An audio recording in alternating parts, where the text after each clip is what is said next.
বন্ধুরা, বিয়ের আগে আর বিয়ের পরে জীবনে অনেক পরিবর্তন আসে, আমরা সবাই জানি। তবে আপনি কি জানেন, বিয়ের পরে এমন কিছু কথা আছে যা আপনি মেনে চলতে না পারলে আপনার বিপদ হতে পারে। আজকের এই ভিডিওতে এমন 8টি কথা বর্ণনা করব যা আপনাকে মেনে চলতেই হবে। তাহলে চলুন কথাগুলো শুরু করি। নাম্বার 1, জনসম্মুখে কখনো ঝগড়া করবেন না।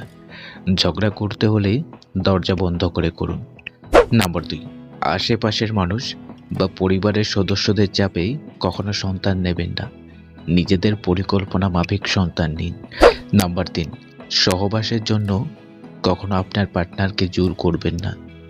নাম্বার 4, আপনার স্বামী বা স্ত্রীর পরিবারের সদস্যদের সম্মান করুন ও আন্তরিক হন। নাম্বার 5, মাসে অন্তত একদিন হলেও নিজেদের মধ্যে সময় বের করুন। সেটা হতে পারে ঘুরতে যাওয়া, খেতে যাওয়া, সিনেমা দেখতে যাওয়া। নাম্বার 6, কখনো অল্প কথায় কথোপকথন শেষ করবেন না। কিছু না কিছু শেয়ার করবেন, এতে উষ্ণ থাকবে। নাম্বার 7, আপনার পার্টনারকে কেউ অপমান করলে কখনো চুপ থাকবেন না।